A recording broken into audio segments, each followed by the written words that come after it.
Welcome to Shukla Study Point. आप सभी का स्वागत है आपके अपने YouTube channel Shukla Study Point में। मैं शिवम शुक्ला आप सभी दोस्तों का हार्दिक स्वागत करता हूं।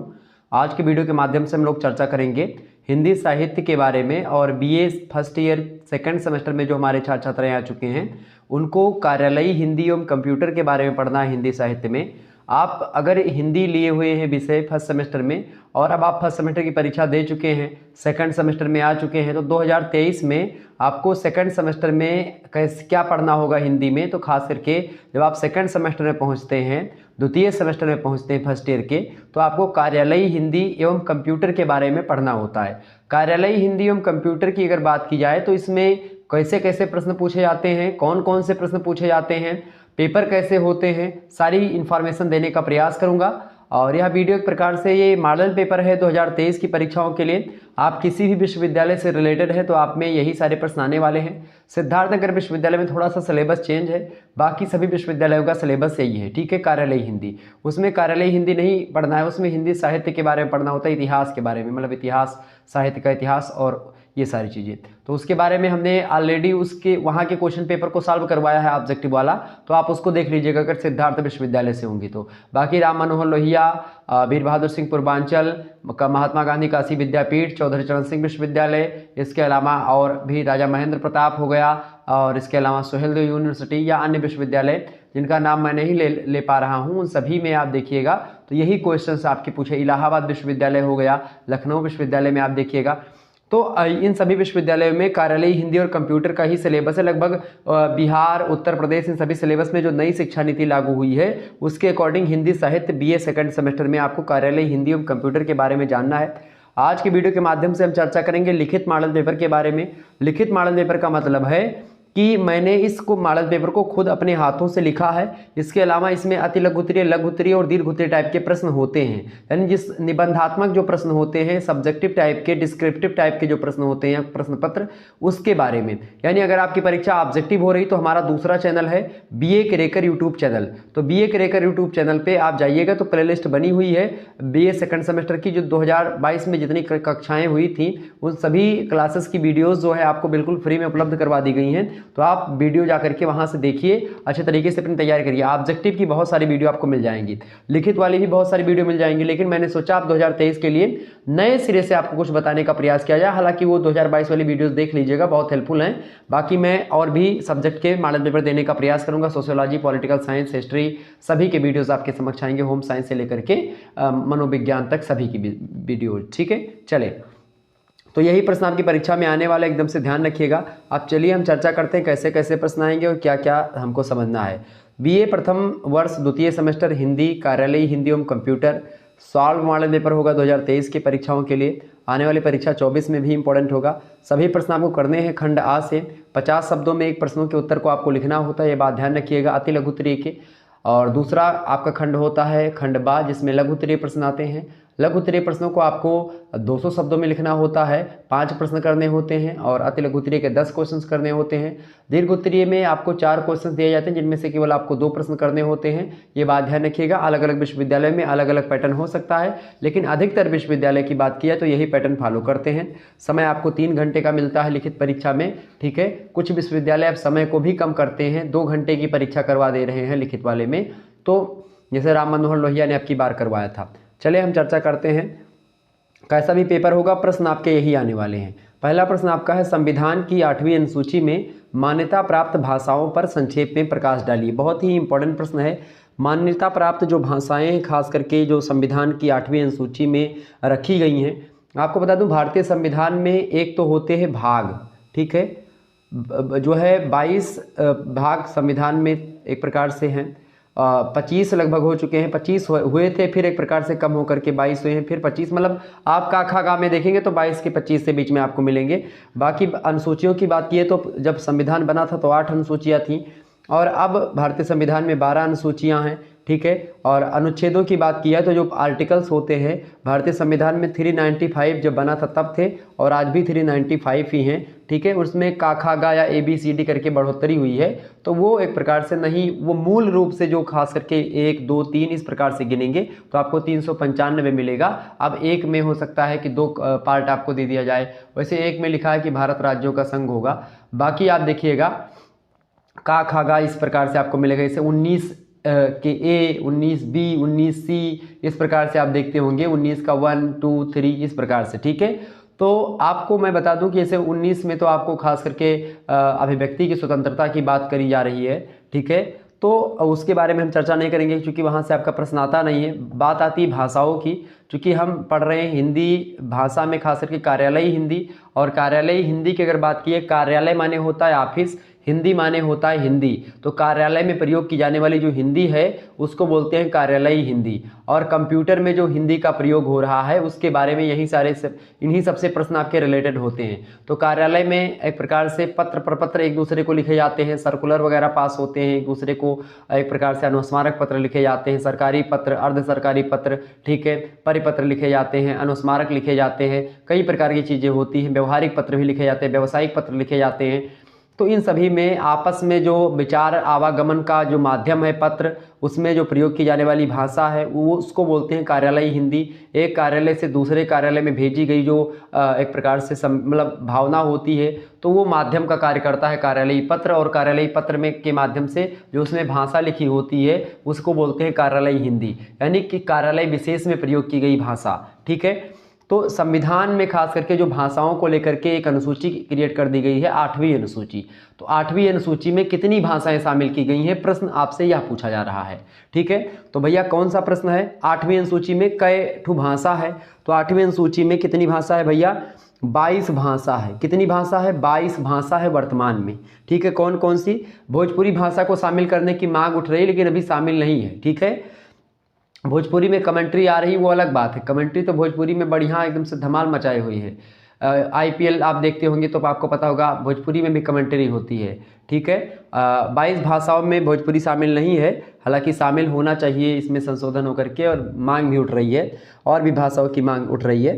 तो 22 भाषाओं में सबसे पहली भाषा आप देखते, कई सारी भाषाएं, पहली भाषा आप लिख सकते हो असमिया शामिल है, दूसरी बंगला, तीसरी गुजराती, चौथी हिंदी, 5वीं कन्नड़, 6वीं कश्मीरी, 7वीं मलयालम, 8वीं मराठी, 9वीं लिख लीजिएगा उड़िया, 10वीं पंजाब, 11वीं संस्कृत भाषा भी सम्मिलित है, और 12वीं लिख लीजिएगा सिंधी, 13वीं लिख लीजिएगा तमिल, 14 नंबर पर तेलुगु, ठीक है, 15 पे उर्दू, 16वें पे आप लिख लीजिएगा आप मणिपुरी, ठीक है, फिर लिख लीजिएगा 17 पे कोकड़ी, फिर लिखिएगा नेपाली, ठीक है, और फिर लिखेंगे बोडो, फिर लिखेंगे डोगरी, फिर लिखेंगे मैथिली, फिर लिखेंगे संथाली, ठीक है। तो ये कितनी भाषाएं हो गई आपकी?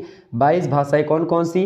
असमिया, बांग्ला, गुजराती, हिंदी, कन्नड़, कश्मीरी, मलयालम, मराठी, उड़िया, पंजाबी, संस्कृत, सिंधी, तमिल, तेलुगु, उर्दू, मणिपुरी, कोंकणी, नेपाली, बोडो, डोगरी, मैथिली, संथाली, ठीक है। तो इस प्रकार से ये भाषाएं हैं। तो इस प्रकार से 4-4 का जोड़ा बना करके अगर आप याद करेंगे तो अच्छे तरीके से याद हो जाएगा। जैसे कि आप याद करिए असमिया, बांग्ला, गुजराती, हिंदी, कन्नड़, कश्मीरी, मलयालम, मराठी, उड़िया, पंजाबी, संस्कृत, सिंधी, तमिल, तेलुगु, उर्दू, मणिपुरी, कोंकणी, नेपाली, बोडो, डोगरी, मैथिली, संथाली, ऐसे इस प्रकार थोड़ा सा याद करेंगे तो हो जाएगा आपका। हालांकि ये प्रश्न इंपॉर्टेंट है, आपकी परीक्षा में आ भी सकता है, और जब आप परीक्षा में लिख रहे होंगे या हिंदी कार्यालय हिंदी के बारे में अगर आपसे पूछे तो इन भाषाओं का उल्लेख करके आप अच्छे नंबर दीर्घ उत्तरीय में आप पा सकते हैं। अगला प्रश्न आप देखिएगा, दूसरा नंबर प्रश्न आपकी स्क्रीन पर आ चुका है। संक्षेपण क्या है? संक्षेपण, संक्षेपण समझिए शब्द को मैं इसीलिए आपको एकदम से आपकी देहाती भाषा में, गवारू भाषा में आपको बताने का प्रयास करता हूं ताकि हर बच्चा समझ जाए और बहुत सरल चीज़ें से आप समझ जाएं। संक्षेपण कठिन शब्द लग रहा है। संक्षेपण, संक्षेप में लिखी गई वार्ता या संक्षेप में लिखा गया कोई लेख, संक्षेप में लिखी गई बातें, संक्षेप में कही गई बातें, वो होता है संक्षेपण। कोई ब्रॉड विषय वस्तु दी गई, कोई बड़ी विषय वस्तु दी गई है, उसी बड़ी विषय वस्तु को छोटे शब्दों मतलब कि कम शब्दों में लिखना या कम शब्दों में प्रस्तुत करना किसी के समक्ष, वो होता है संक्षेपण। संक्षेप माने होता है बड़ी विषय वस्तु को कम करना, ठीक है। संक्षेपण का मतलब क्या होता है? बड़ी विषय वस्तु को कम करना। समझ में आ गई बातें? संक्षेपण के बारे में अगर आपको बताऊं तो आप क्या लिख सकते हो? किसी विस्तृत बात को संक्षेप में इस प्रकार कह देना कि उसका सारा आशय उसके संक्षिप्त रूप में आ जाए, उसी को संक्षेपण कहते हैं। यानी जो बातें 10 लाइनों में लिखी हैं या 15 लाइनों में लिखी हैं, उन बातों को आप 2 लाइनों में कह दें, ये होता है संक्षेपण। जैसे जो बड़े बड़े उपन्यास होते हैं तो अगर उनका सार तत्व या कहते हैं कि संक्षेप में उत्तर लिखे, संक्षेप माने कम शब्दों में, ठीक है। संक्षेप माने क्या होता है? कम शब्दों में लिखें। तो वही होता है संक्षेपण। संक्षेपण की अगर बात की जाए, जैसे कि संक्षेपण का प्रयोग आप बड़े बड़े जो अधिकारी होते हैं वो लोग किया करते हैं। कैसे करते हैं? जैसे जो बड़े बड़े अधिकारी हैं, जैसे मोदी जी की मैं बात कर रहा हूँ। मोदी जी को इतना टाइम नहीं कि वो दुनिया भर की खबरों को या भारत की खबरों को डेली बैठ करके न्यूज़ देखें या न्यूज़पेपर पढ़ें, उनके पास इतना फुर्सत नहीं है, टाइम नहीं है। तो क्या करते हैं, सलाहकार होते हैं बहुत सारे हर एक क्षेत्र के, तो सभी जो होते हैं पूरे दिन की न्यूज़ जो होती है सब मोदी जी के पास पहुंचती जरूर होगी। उनके सलाहकार जो होते हैं, जो अच्छे अच्छे चीज़ मतलब होते हैं, कई सारे लोग होते हैं इधर उधर, तो वो सभी लोग जो है क्या करते हैं, जो पूरे दिन की समाचार होते हैं बड़े कम शब्दों में उनको बता देते हैं। क्योंकि या बड़े बड़े जो अधिकारी होते हैं, छोटे अधिकारी जो होते हैं, वो सारे काम को या फिर जो ब्यौरा हुआ उसको कम शब्दों में बताते हैं, ताकि जो है उनके कम समय में उस सारी चीज़ों को समझ सके, जान सकें। तो संक्षेपण का महत्व होता है कार्यालयों में विशेष करके, कि भाई बड़ी विषय वस्तु को समझाना है, वो छोटे शब्दों में लिख करके, या कोई पत्र लिख दिया छोटे शब्दों, मतलब बहुत कम शब्दों में। छोटे शब्द का मतलब ये है बहुत कम शब्दों में, ठीक है, तो लिख करके भेज देना, तो होता है संक्षेपण।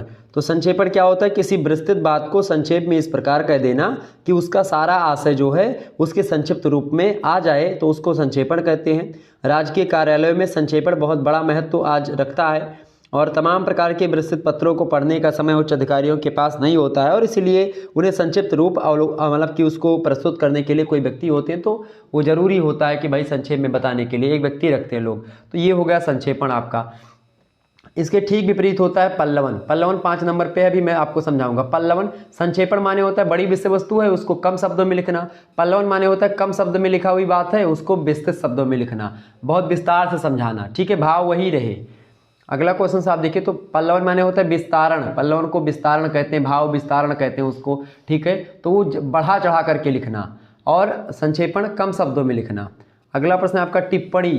टिप्पणी टिप्पणी क्या होती है भाई? टिप्पणी की अगर बात की जाए तो किसी भी सरकारी कार्यालय में किसी भी प्रकार के पत्र पर आधिकारिक रूप से लिखित रूप से अगर कोई प्रतिक्रिया दी जाती तो उसी प्रतिक्रिया को टिप्पणी कहते हैं। जैसे कि आजकल टिप्पणी आप लोग करते होंगे फेसबुक पर, कमेंट जो आप करते हो, तो कमेंट एक प्रकार से टिप्पणी एक प्रतिक्रिया स्वरूप होती है। तो जब यही टिप्पणियाँ, खास करके अगर मैं कार्यालय हिंदी के संदर्भ में अगर आपको बताऊं, तो टिप्पणी का ये मतलब होता है कि कोई कार्यालय है और कोई बड़ा कार्यालय है, कोई छोटा कार्यालय है, तो मान लेते हैं कि बड़े छोटे कार्यालय ने कोई पत्र लिखा उस पर, तो उसको उसके रिप्लाई में कोई टिप्पणी लिख करके या उस पर कोई कमेंट करके वहाँ से कोई पत्र वापस आ गया, तो प्रतिक्रिया स्वरूप जो पत्र आ गया, या टिप्पणी करके उस पर कि भाई ये चीज़ें इस पर आपको सुधारनी चाहिए, या कोई प्रतिक्रिया स्वरूप आलोचना करके, या कई प्रकार की अपनी विचारधाराओं को उसमें बता करके भाई ऐसा नहीं ऐसा होना चाहिए, तो ये सब टिप्पणियाँ होती हैं। तो क्या होता है, किसी भी सरकारी कार्यालय में किसी भी प्रकार के पत्र पर, मतलब कोई भी प्रकार का पत्र हो, सभी प्रकार के पत्र पर आधिकारिक रूप से लिखित रूप में, आधिकारिक यानी ऑफिशियली, कोई ऐरू गैरू टिप्पणी नहीं एक प्रकार से वो होता। कार्यालय हिंदी की अगर बात की जाए तो वो टिप्पणी जो कि आधिकारिक रूप से एक प्रकार से जायज़ है, औपचारिक तरीके से लिखी गई टिप्पणी है, लिखित रूप में है, तो उसको बोलते हैं टिप्पणी, ठीक है, प्रतिक्रिया जो दी जाती है। टिप्पणी के विभिन्न प्रकार होते हैं, और कभी कभी यह अधिकारियों के द्वारा स्वयं भी लिखी जाती टिप्पणियाँ, जबकि कभी कभी कार्यालय के टिप्पणी लेखक जो होते हैं वो होते हैं टिप्पण लेखक जिनको कहते हैं। अच्छा, आप टिप्पणी और टिप्पण में भी यहाँ पर आपको बताना पड़ेगा। टिप्पण जो होता है, टिप्पण एक ये क्रिया होती है, टिप्पण प्रक्रिया के द्वारा टिप्पणी लिखी जाती है। टिप्पण माने होता है लिखने की प्रक्रिया, यानी टिप्पण एक प्रक्रिया और टिप्पणी उस प्रक्रिया का प्रतिफल है, परिणाम है। तो समझ गए बातें। टिप्पण क्या होता है, लिखने की कला होती है, यानी टिप्पणी लिखने का जो प्रोसेस होता है, यानी टिप्पणी कैसे लिखी जाती है, तो क्रिया, वो प्रक्रिया जो होती है वो कहलाता है टिप्पण। और टिप्पण क्रिया के द्वारा जो हमको लेख प्राप्त होता है, जो कमेंट मिलता है, उसी कमेंट को बोलते हैं टिप्पणी, ठीक है, ये बात ध्यान रखिएगा। तो ये हो गया टिप्पण। तो टिप्पण लेखक बहुत सारे लोग होते हैं जो कि कार्यालय में बैठे रहते हैं, तो वो एक प्रकार से टिप्पणी करके वो भेज देते हैं। टिप्पणी को अत्यंत संक्षिप्त और स्पष्ट होना चाहिए, जिससे क्या हो कि उनके जो उसके अनुसरण करता है टिप्पणी को समझने के लिए, या फिर जो चीज़ें उसमें कमी रह गई है उस कमी को जान सकें और उस कमी को एक प्रकार से पूरा कर सकें, जो गलतियाँ हैं उन गलतियों को सुधार सकें। तो टिप्पणी इसीलिए स्पष्ट होनी चाहिए। नेक्स्ट क्वेश्चन से आप देखिएगा, चौथा नंबर प्रश्न है, 50 शब्दों में लिखना है इन प्रश्न के उत्तर को। अगला प्रश्न है, पत्र में मुख्य रूप से कौन कौन अंग बिंदु मतलब अंग माने बिंदु, आप ये भी कह सकते हैं। तो पत्र में मुख्य रूप से कौन कौन अंग होने चाहिए, एक पत्र के कौन कौन से अंग होते हैं या कौन कौन से बिंदु होते हैं खास करके एक पत्र के। तो पत्र में मुख्य रूप से अगर बात की है कौन कौन से अंग पत्र के होते हैं, तो सबसे पहला बात पत्र में क्या होता है, कोई भी पत्र आप लिखते हैं तो सबसे पहली बात होता है प्रेषक का नाम और पता होता है। प्रेषक माने होता है भेजने वाला, यानी जो आपके पास पत्र भेजेगा सबसे पहले एक प्रकार से उसका, तो सबसे पहला अंग क्या हो गया, उसका नाम, यानी प्रेषक का नाम। किसका नाम भैया, प्रेषक का नाम। प्रेषक माने जो भेजने वाला है पत्र को, उसका नाम होना चाहिए और उसका पता भी होना चाहिए। तो क्या होना भाई, नाम और पता ये दोनों होना चाहिए, सबसे पहली बात। दूसरी बात एक पत्र में क्या होनी चाहिए, प्राप्तकर्ता का नाम और पता, यानी कहाँ पर भेजना है तो उनका नाम, और एक प्रकार से किस एड्रेस पे भेजना तो उसका एड्रेस, यानी नाम और पता प्राप्तकर्ता का भी अनिवार्य है एक अंग पत्र के रूप में, और एक पत्र के अंग के रूप में जो प्रेषक है यानी भेजने वाला है उसका भी नाम और पता। तो भेजने वाले का नाम पता और जो ग्रहण करने वाला है प्राप्त करता है उसका भी नाम पता। समझ में आ रहे हैं। अगर कहीं पर भी कोई दिक्कत होगी तुरंत एक प्रकार से बताना कि भैया हमको समझ में नहीं आ रहा है, तुरंत मैं आपको फिर से समझा दूंगा। चिंता करने की आपको आवश्यकता नहीं, दिल खोल करके पूछो, जो कमी हम में रह रही है उस कमी को भी बताओ। अगर कोई गलती होती तो डांट सकते हो, आप बता सकते हो कि जो है भाई इसमें आपकी कमी आ रही है, तुरंत उसको सुधारा जाएगा। तो टेंशन लेने की कोई आवश्यकता नहीं। शुक्ला स्टडी पॉइंट आपके साथ हमेशा जुड़ा रहा है और इसी प्रकार से जुड़ा रहेगा आपकी परीक्षा के अंत समय तक। आप जब तक पढ़ेंगे मैं आपको तब तक पढ़ाने का प्रयास करूंगा, मेरी तरफ से शिथिलता नहीं आएगी, बस आपको भी हमारे साथ मैदान में चलना पड़ेगा। कहा भी गया है कि भाई हाथ खाली ही क्यों ना हो पर उठाए तो रहिए, पैर दलदल में क्यों ना हो पर जमाए तो रहिए। कौन कहता है कि चलनी में पानी रुकता नहीं है। तो बर्फ बनने तक हौसला बनाए रखना एक प्रकार से वो पुरानी बातें हो गई। अब हमको क्या करना है, कौन कहता है कि चलनी में पानी रुकता नहीं है, जरा नीचे से हाथ लगाए तो रखे। तो हम लोगों को नीचे से हाथ लगा करके आगे बढ़ना, थोड़ा बहुत पानी रोक करके हमको आगे बढ़ना है, हमको रुकना नहीं है। तो वीर तुम बढ़े चलो, धीर तुम बढ़े चलो, सामने पहाड़ हो तो बगल से निकल चलो। तो बगल से निकलने का एक प्रकार से हमको तरीका निकालना है और उसी तरीके को हम निकालते हुए आपके समक्ष प्रस्तुत हुए हैं। पहाड़ पर आपको नहीं चढ़ने देना चाह रहा हूं मैं कि आप बहुत ज़्यादा चीज़ों को पढ़ें और भ्रमित हो जाएं उसी में। मैं आपको एक शॉर्टकट तरीके के रूप में आपके समक्ष आया हूं और जानकारी भी आपको भरपूर मिलेगी अगर आप हमारे साथ जुड़े रहेंगे। आपको मॉडल पेपर के माध्यम से इतनी जानकारी दे दी जाती है कि आप पूरे के पूरे सिलेबस को एक ही वीडियो में समझने का प्रयास करते हैं। ये बहुत ज़बरदस्त चीज़ है अपने आप में। आपके कॉलेज में शायद इस प्रकार से आपको हल ना करवाया जाता हो और इसीलिए जो चीज़ आप नहीं पाते हैं उसको मैं देने का प्रयास करता हूँ। बस आप लोगों का प्रेम इसी प्रकार से बना रहे। बहुत बहुत धन्यवाद आप सभी का। चलें तो सबसे पहली बात भाई, जो पत्र का अंग होता है सबसे पहला प्रेषक का नाम और पता, दूसरा प्राप्तकर्ता का नाम और पता, ठीक है। तीसरी चीज होता है विषय संकेत, यानी किस विषय में आप पत्र लिख रहे हैं उसका संकेत भी लिखा होना चाहिए, ठीक है।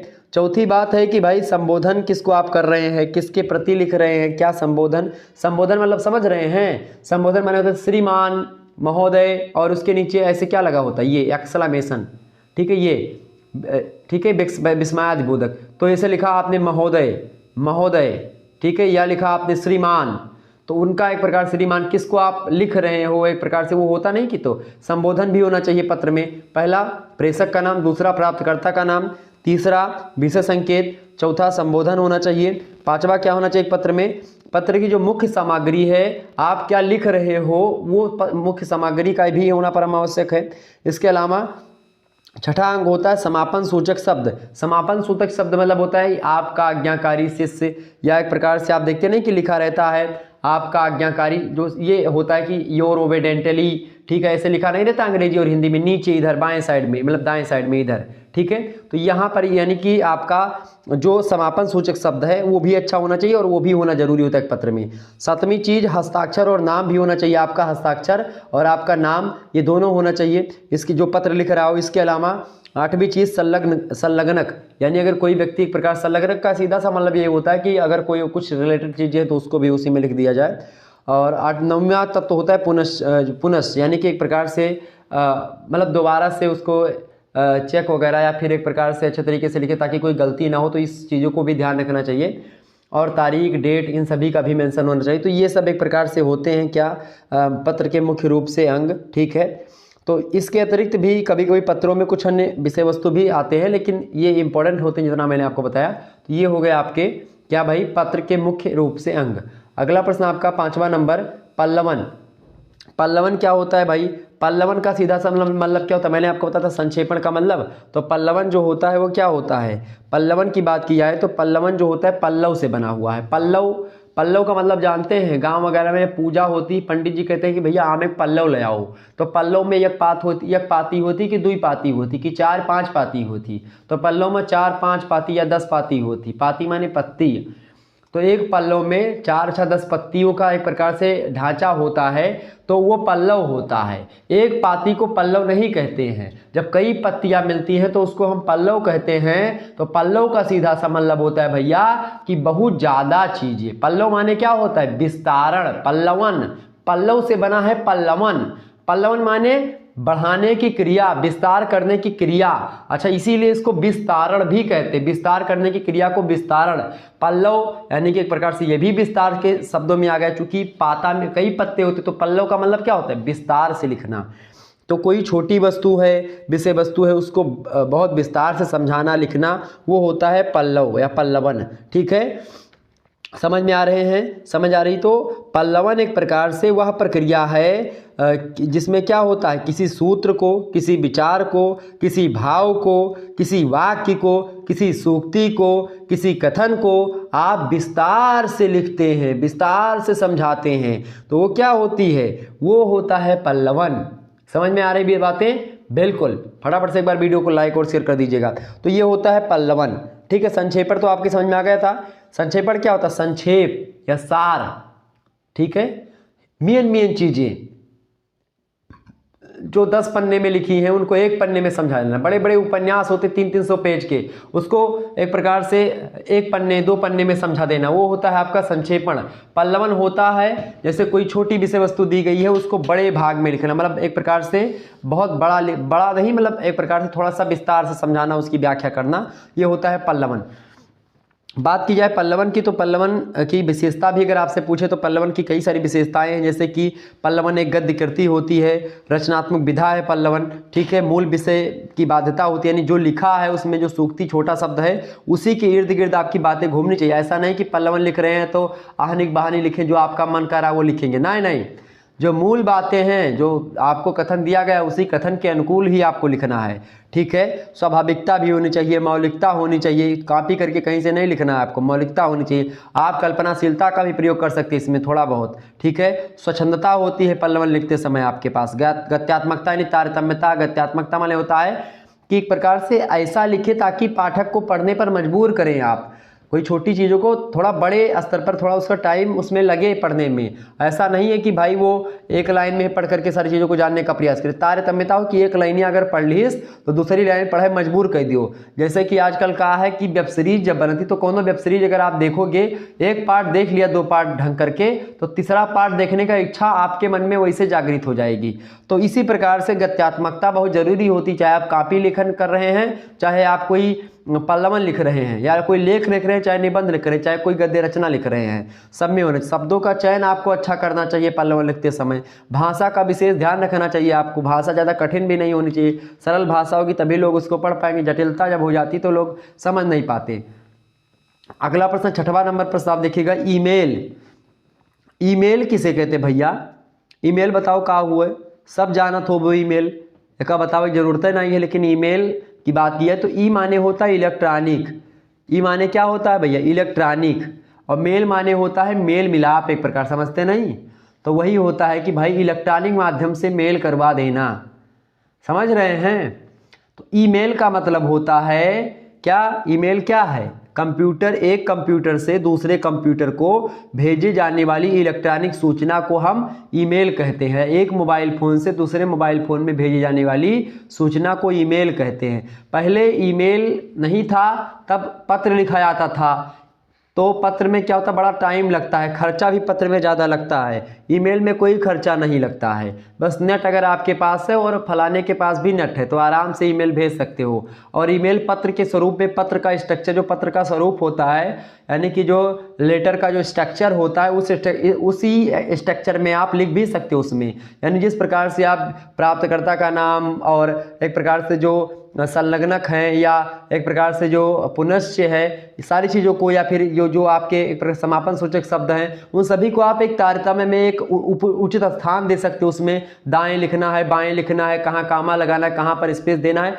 सारी चीज़ें ईमेल में हो जाती। फोटो भी भेज सकते हैं, वीडियो क्लिप भी आप भेज सकते हैं ईमेल के माध्यम से। इसके अलावा आप पीडीएफ नोट्स भी भेज सकते हैं ईमेल के माध्यम से। कई प्रकार की सुविधाएं होती हैं ईमेल, ठीक है। तो क्लियर हो गई बातें, ईमेल यही होता है। ईमेल के माध्यम से व्यक्तिगत एवं व्यावसायिक दोनों प्रकार से कार्यालयी संबंधित हर एक चीज, कार्यालय है चाहे व्यक्तिगत आपको भेजना है या फिर कोई व्यावसायिक मामला है, सभी प्रकार की सूचनाओं का आदान प्रदान किया जाता है और इन सूचनाओं के साथ इनके संलग्नक आवश्यक तस्वीरें तथा अन्य सामग्रियां भी भेजी जा सकती है कि भाई कुछ और भेजना है उसी के साथ कुछ लिखा और कुछ उसके संलग्नक का मतलब होता है कोई एक प्रकार से कोई बायोडाटा या फिर एक प्रकार से कोई उसको उदाहरण के स्वरूप में कुछ चीज़ पेश करना ताकि और अच्छे तरीके से समझ में आ जाए। जैसे कहते नहीं कि भाई कोई आपसे बोले कि भाई तुमने सबूत वगैरह जिसको आप बोलते हैं कि भाई अगर ये मैं लिख रहा हूँ या इसको करना तो उसको लेकर के उसका पूरा सबूत वगैरह भी आप भेज सकते हैं कि भाई इस आधार पर मैं चीज़ें कर रहा हूँ, तो एक प्रकार से वो भी आप भेज सकते हैं। अगला क्वेश्चन आप देखिएगा, 7वां नंबर प्रश्न है परिभाषिक शब्दावली क्या है। बहुत इंपॉर्टेंट प्रश्न आपकी परीक्षा में आने वाला प्रश्न है। देखिए फटाफट से आप बताने का प्रयास करेंगे। अच्छा, ईमेल के कितने भाग होते हैं? तो ईमेल के एक प्रकार से मुख्य रूप से 4 भाग होते हैं। पहला होता है हेडर, जो हीडर लिखा होता है यानी कि मुख्य चीज़ें। दूसरा होता है बॉडी, यानी इसका एक प्रकार से जो सामग्री होती है, पहला ऊपर जो हेडर यानी शीर्षक जो होता है पहला, और होता है दूसरी बॉडी यानी जो उसका है, तीसरा एड्रेस होना चाहिए, चौथा सिग्नेचर होना चाहिए। तो ये 4 चीज़ें इंपॉर्टेंट होती है ईमेल में, 4 भाग होते हैं ईमेल के।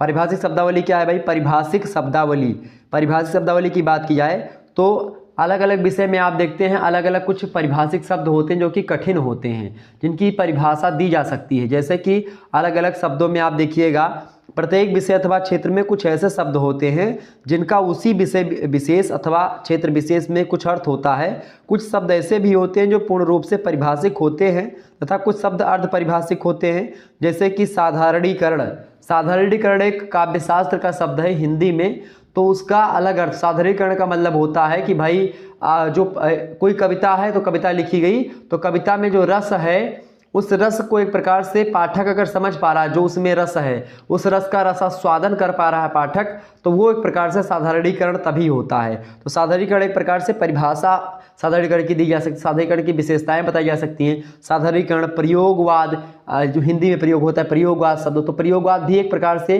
परिभाषा प्रयोगवाद की दी जा सकती है। तो प्रयोगवाद एक प्रकार से अपने आप में एक परिभाषिक शब्द है जिसकी परिभाषा हम दे सकते हैं। इसके अलावा त्रिज्या क्या होती है? त्रिज्या की परिभाषा आप दे सकते हैं। भाई वृत्त की जो एक प्रकार से केंद्र से परिधि को मिलाने वाली जो रेखा होती है उसको त्रिज्या कहते हैं। प्रत्येक त्रिज्या आपस में समान होती है, ये सब आप बता सकते हो। तो एक प्रकार से परिभाषिक शब्दावली। नाभिकीय संलयन केमिस्ट्री में आप देखते हैं तो वो भी एक परिभाषिक शब्द है। नाभिकीय संलयन का मतलब क्या होता है?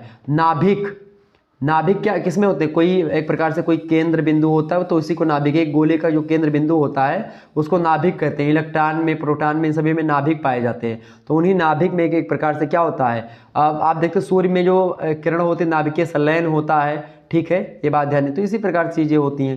तो ये परिभाषिक शब्द हैं। आप देखते हैं जैसे कि कुछ और शब्द हैं तो ये सब परिभाषिक शब्द हैं। जबकि एक्ट माने क्या होता है? कार्य, काम करना। रस, क्रेडिट, चार्ज, ये सब अर्ध परिभाषिक शब्द है। तो परिभाषिक शब्द जिनकी परिभाषा दी जा सकती है पूर्ण रूप से, अर्ध परिभाषिक शब्द जिनकी परिभाषा आप अच्छे तरीके से मतलब कि जो एक प्रकार से आप समझ भी सकते हैं, ठीक है।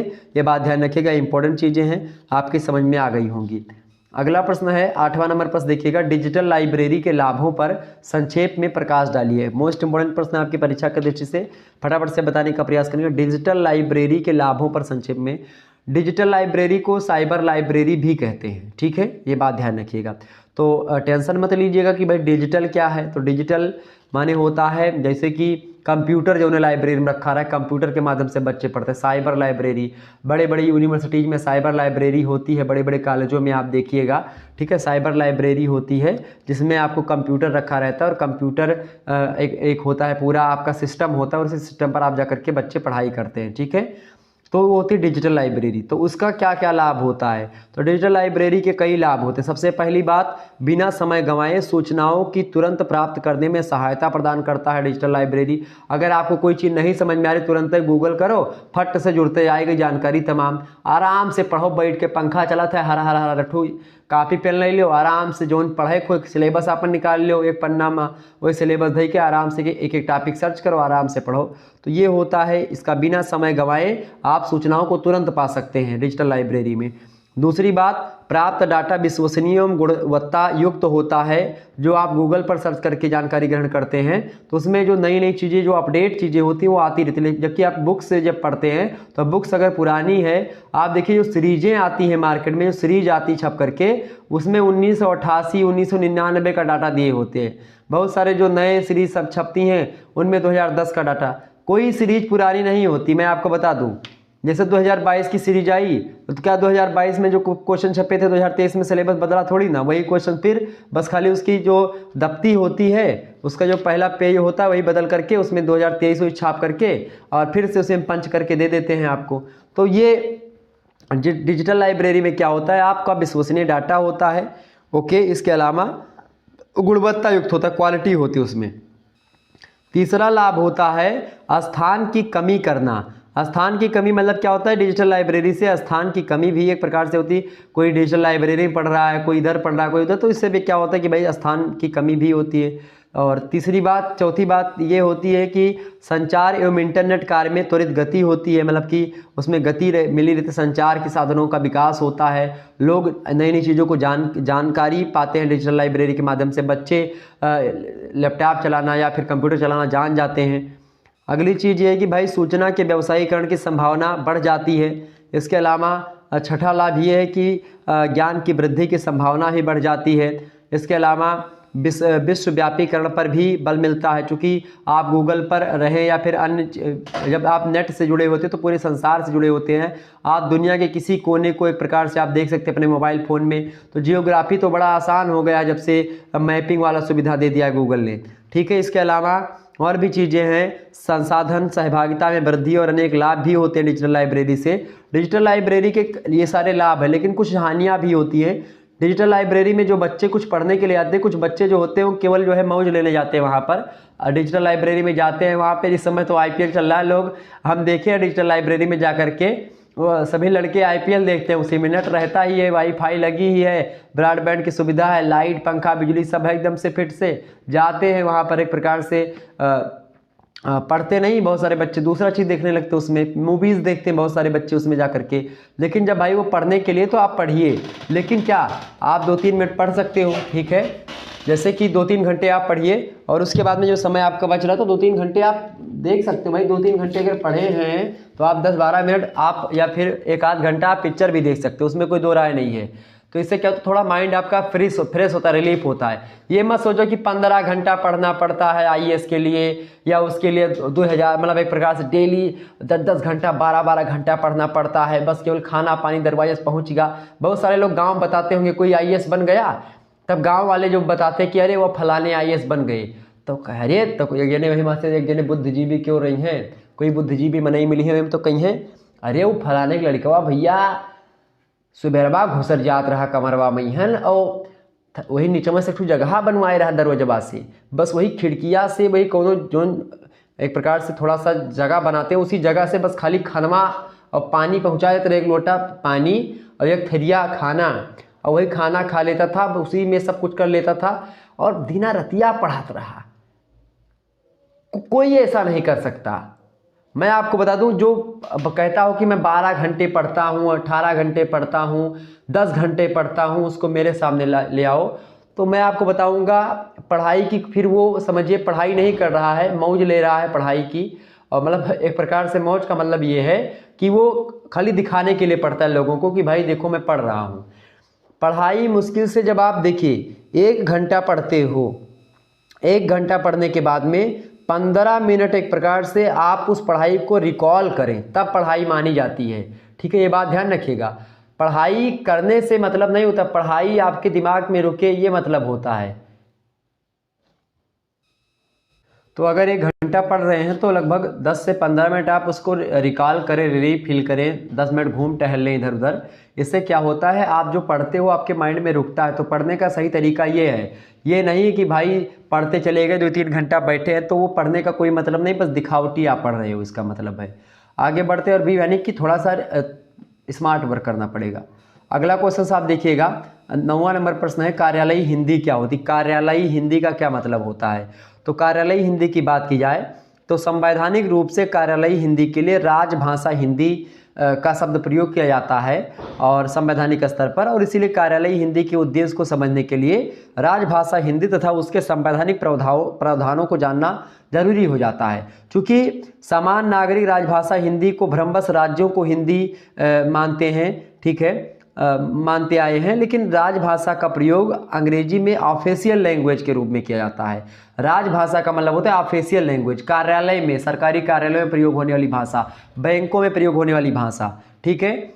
तो राज की भाषा मतलब होता है, राज की भाषा, इसका मतलब होता है राज का जो कामकाज है पूरे देश का, वो कामकाज हिंदी में हो रहा है। इसका मतलब होता है कार्यालयी हिंदी या ऑफिशियल भाषा, प्रशासन की भाषा, सरकारी कामकाज की भाषा, कार्यालय की भाषा, वो होती है कार्यालयी हिंदी, ठीक है, ये बात ध्यान रखिएगा।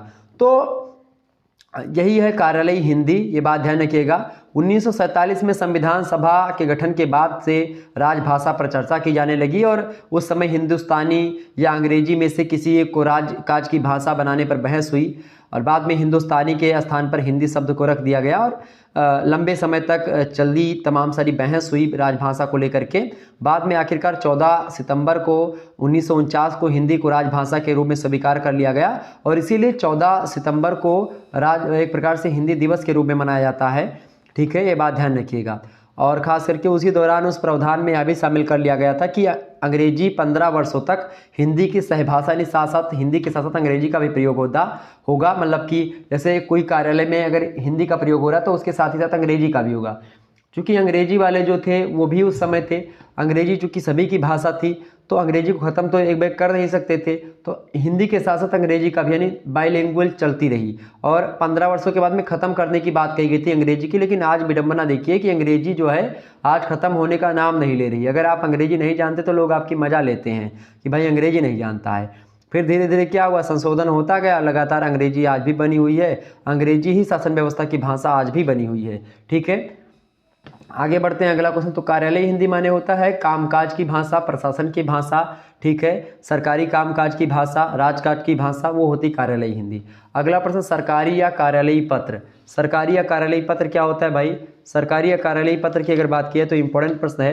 कार्यालयी पत्र जो होता है, सरकारी पत्र, तो ये ऐसा पत्र होता है जो सरकार के किसी एक कार्यालय से दूसरे कार्यालय को भेजा जाता है और इसमें सरकार की किसी निर्णय या कोई समस्या होती है उसका समाधान करने के लिए या किसी नीति को निर्धारित करने के लिए इन सभी को विषय बना करके एक कार्यालय से दूसरे कार्यालय को भेजा जाता है। इसी को बोलते हैं सरकारी पत्र। और देखिए, जो सरकारी पत्र होता है एक निश्चित ढांचे में ढला होता है, इसकी सामग्री बिल्कुल तथ्यपरक होती है, संयत होती है, स्पष्ट होती है और शुद्ध होती है। अगर ऐसा ना हो तो एक प्रकार से फिर सरकारी पत्र में त्रुटियां आ जाती हैं। सरकारी पत्र की अगर बात की जाए तो लेखक की अपनी कोई बात उसमें नहीं होनी चाहिए, तर्क संगत और विधि संगत कथन होने चाहिए और उसके अलावा कोई बनावटी बात अपने तरफ से नहीं होनी चाहिए। पत्र की सारी सामग्री यथार्थपरक तथ्यों, नियमों और उपनियमों के बंधन में बंधी होनी चाहिए। ये होता है सरकारी पत्र। सरकारी पत्र की बात की जाए तो सरकारी पत्र हमेशा और हमेशा अन्य पुरुष शैली में लिखे जाते हैं। ये बात ध्यान रखिएगा, सरकारी पत्र हमेशा अन्य पुरुष शैली में लिखे जाते हैं, यानी कि इसमें आई और मी नहीं होता है, इसमें ही, सी, इट, ये सब होते हैं, ठीक है। उसका, उसकी, उसके, ये सब होते, दे, वे, मतलब कि ये सब होते, मतलब कि वे, ये इस प्रकार से, ठीक है, यानी अन्य पुरुष शैली में लिखा जाता है। और सरकारी पत्रों की रीढ़ क्या होती? संक्षिप्तता। क्योंकि सरकारी कामकाजों में अगर बड़ा लंबा पत्र हो जाएगा तो सरकारी कर्मचारी इतने ज़्यादा आलसी मतलब होते नहीं है, मैं ऐसा नहीं कह रहा हूँ, लेकिन पहले कुछ होते थे तो उसमें क्या होता है कि लोग उसको पढ़ते नहीं। जब बड़ा पत्र होगा तो टाइम चूंकि होता नहीं, बहुत काम होता सरकारी लोगों के पास भी, तो पड़ा रहेगा किनारे, तो बहुत धीमे काम होता। सरकारी काम आपको पता होता धीमे होता है, तो इसीलिए सरकारी पत्र अगर लिख रहे हैं कोई व्यक्ति या सरकारी पत्र लिखते समय लेखक को क्या चाहिए कि भाई कम शब्दों में लिखे। संक्षिप्तता रीढ़ मानी जाती सरकारी पत्रों की, ये बात ध्यान रखिएगा। सरकारी पत्र बहुत अच्छे तरीके से हमने आपको बताया। सरकारी पत्र या कार्यालयी पत्र की बात की जाए, बात एक ही होती है। ओके, कार्यालयी पत्र क्या होता है? सरकारी कार्यालय में प्रशासकीय कार्य के निष्पादन के लिए समय समय पर जो पत्र व्यवहार विभिन्न विभागों के अधिकारियों के बीच में होता है उसी को कार्यालयी पत्राचार कहते हैं। और यह पत्र व्यवहार विभागीय अधिकारी अथवा अधिकारियों के द्वारा संबंधित व्यक्ति को या संस्था को या कार्यालय के बीच में किया जाता है और लिखा भी जाता है। तो ये होता है आपका कार्यालयी पत्र या सरकारी पत्र, बात एक ही है। ठीक है, ये बात ध्यान रखिएगा। आगे बढ़ते और भी चीज़ों को जानने का प्रयास करें। तो इस प्रकार से आपने अति लघु उत्तरीय मतलब प्रश्नों को जाना, अति लघु उत्तरीय को, जिनको 50-50 शब्दों में लिखना था, लेकिन मैंने बहुत अच्छे तरीके से आपको समझाने का प्रयास किया। हालांकि मुझे ये बात नहीं कहनी चाहिए, लेकिन निकल गया मुँह से। ठीक है, और अच्छे तरीके से आपके समझ में आया होगा निश्चित तौर पर। मैं पूरी कोशिश करता हूँ कि आपके समझ में आए, आपको अपनी भाषा में समझाने का प्रयास किया जाए। अगला देखिए, खंडवा। खंडवा की बात की जाए तो केवल 5 प्रश्न आपको करने हैं। 200 शब्दों में इन प्रश्नों के उत्तर को आपको लिखना होता है। आइए देखते हैं कौन कौन से प्रश्न आपकी परीक्षा में पूछे गए। पहला प्रश्न, कार्यालयी हिंदी के प्रयोग क्षेत्र पर संक्षेप में प्रकाश डालिए। कार्यालयी हिंदी का प्रयोग क्षेत्र, इसका मतलब क्या होता है? कार्यालयी हिंदी का प्रयोग क्षेत्र यानी कहाँ कहाँ पर कार्यालयी हिंदी को प्रयोग होता है। कार्यालयी हिंदी के प्रयोग क्षेत्र की बात किया या विषय क्षेत्र की बात की, कार्यालयी हिंदी का प्रयोग हम किन किन चीज़ों में करते हैं। तो कार्यालयी हिंदी की बात किया है तो इसमें कई प्रकार के पत्र आ जाते हैं और उसका कार्यालय से संबंधित अधिकारियों से होकर के आप देखते हैं लिपिक माने बाबू यानी क्लर्क जिसको कहते हैं, उनसे लेकर के अन्य कर्मचारी तक कार्यालयी हिंदी में उस पर टिप्पणी होती है। टिप्पणी के बाद में प्रतिवेदन भी लिखा जाता है और भी कई सारी चीज़ें। तो ये सब एक प्रकार से कार्यालयी हिंदी के प्रयोग क्षेत्र है। मैं आपको विस्तार समझाता हूँ। सबसे पहली बात, कार्यालयी हिंदी के प्रयोग में सबसे नंबर 1 पर आता है टिप्पण। टिप्पण की जो भाषा होती है कार्यालयी हिंदी में ही होती है। कार्यालय में होने वाला जो लेखन रूप होता है उसमें सुझाव कोई देना हुआ किसी कार्यालय को या किसी व्यक्ति को, कोई एक प्रकार से संकेत देना हुआ, कोई निर्देश देना हुआ, तो ये सब एक प्रकार से कोई सूचनाएं देनी हुई, तो इसी सबको हम टिप्पणी बोलते हैं। ठीक है, कोई प्रतिक्रिया देनी हुई किसी मुद्दे पर तो वो टिप्पणी होती है। और टिप्पणी लिखते समय हमको कार्यालयी हिंदी का प्रयोग करके लिखना होता है। तो टिप्पणी लेखन को टिप्पण कहते हैं और टिप्पण खास करके कार्यालयी हिंदी के प्रयोग क्षेत्र के अंतर्गत आता है, पहली बात। दूसरा जो आपका है वो कौन सा होता है? प्रारूपण। प्रारूपण का मतलब क्या होता है? पत्र का कच्चा अथवा एक प्रकार से वो सांचा एक प्रकार जिसको आप बोलते हैं उसी को पत्र का एक प्रकार प्रारूपण बोलते हैं। प्रारूपण माने जैसे पत्र आपको कोई लिखना है तो पत्र लिखने की कैसे लिखना है, क्या लिखना है, सारी चीज़ों को पहले से एक योजना बना लेना, उसी को बोलते हैं प्रारूपण। पत्र का कच्चा अथवा अंतिम रूप किसी पत्रादि का प्रारूपण तैयार करना ही प्रारूपण कहलाता है। ठीक है, यानी कार्यालयी हिंदी के क्षेत्र में प्रारूपण को मसौदा लेखन कहते हैं, सांचा बनाना जिसको बोलते हैं। सांचा माने समझ रहे हैं? ईंट का भट्ठा देखा है आपने? तो ईंट के भट्ठे में आप देखते हैं जो मट्टी होती है, मट्टी को गीला करके एक सांचा होता है, उसी सांचे में मिट्टी डाल दी जाती है। तो उस सांचे में जब मिट्टियाँ डाल देते हैं तो उसमें जो सांचे में छपा हुआ चीज़ होता है वो उस ईंटे में छप जाता है और फिर उसको भट्ठे में करके उसको पकाया जाता है तो ईंटा बन जाता है और ईंटे पर लिखा हुआ तमाम प्रकार की चीज़ें मिल जाती हैं आपको। तो कहने का मेरे मतलब ये है कि ठीक उसी प्रकार से पहले से एक सांचा बना लेना, एक योजना बना करके कि भाई हमको यहाँ पर ये लिखना है, प्राप्तकर्ता का नाम क्या होगा, प्रेषक का नाम क्या होगा, क्या संलग्नक का हमको प्रयोग किसका करना है, ठीक है, क्या एक प्रकार से मुख्य सामग्री क्या होगी, सारी चीज़ें पहले से निर्धारित कर लेना। एक कच्चा चिट्ठा तैयार कर लेना कि हमको क्या क्या लिखना है, कैसे कैसे लिखना है और किसको लिखना है, किसका किसका नाम होना चाहिए, किस तारीख को लिखना है।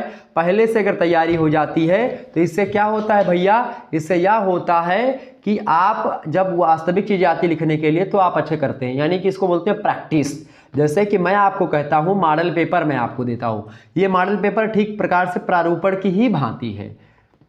मॉडल पेपर जो मैं दे रहा हूं ये प्रारूपण की ही भांति है। कैसे प्रारूपण की भांति है?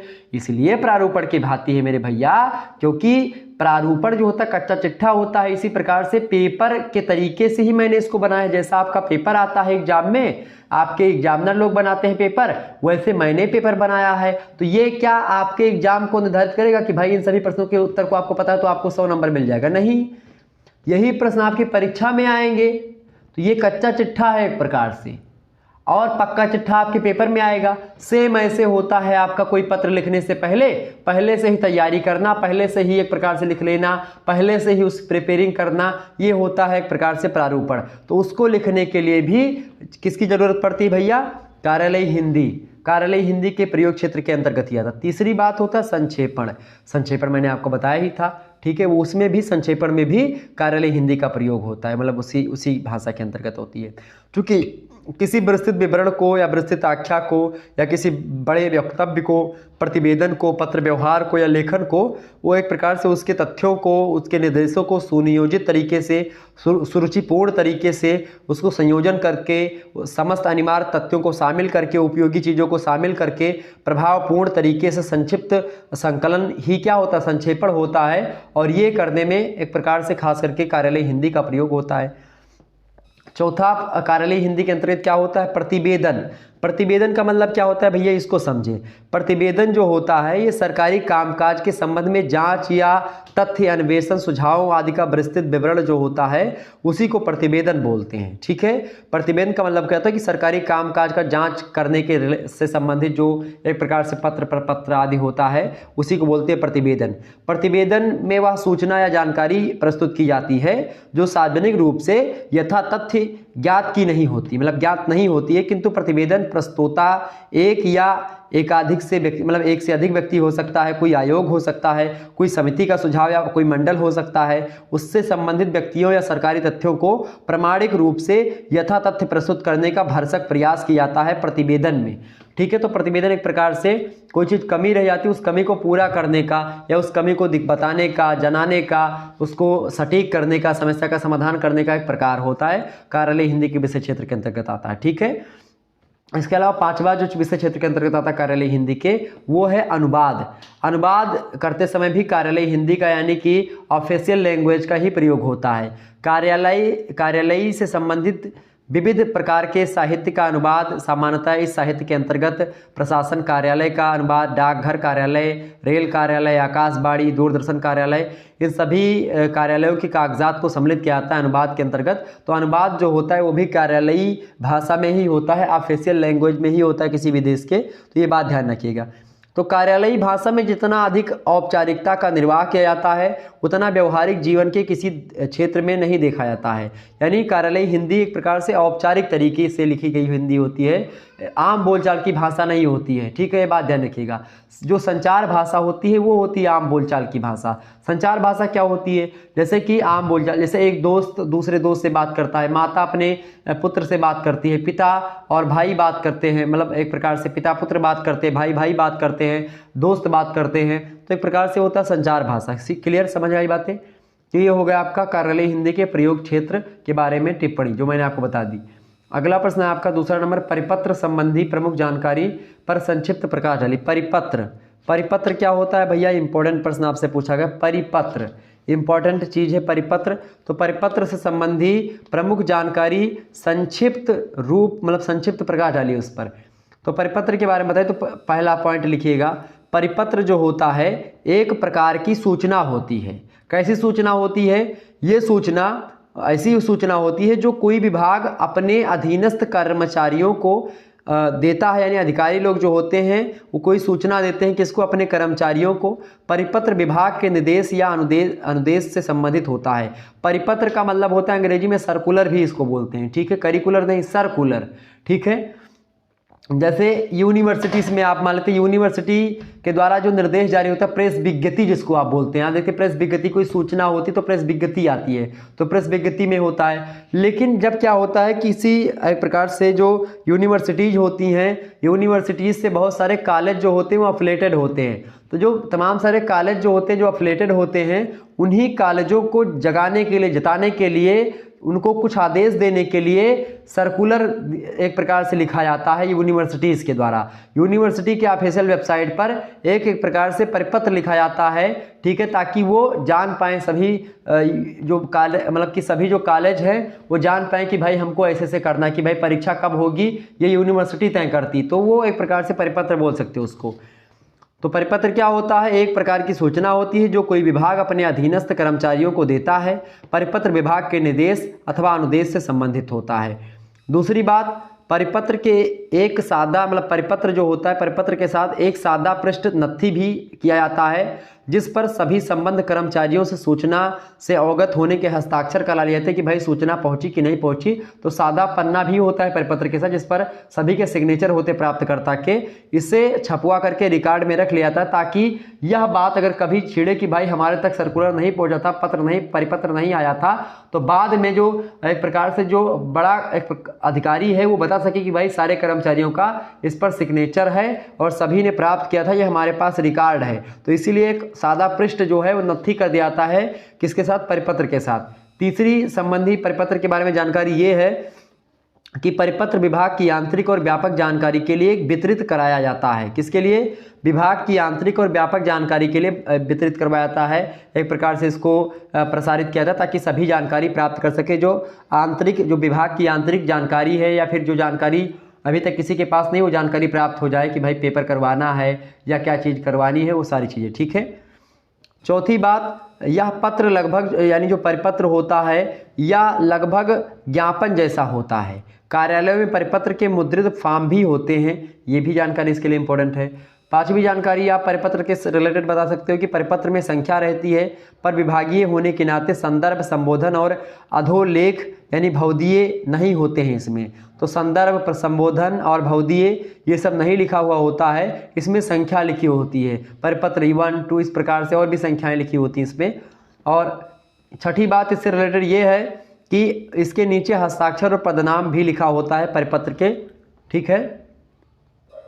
तो ये परिपत्र से रिलेटेड कुछ बातें होगी जो कि मैंने आपको बताई। अगला क्वेश्चन साहब देखिए, तीसरा नंबर प्रश्न है, अर्ध सरकारी पत्र की प्रमुख विशेषताओं पर संक्षेप में प्रकाश डालिए।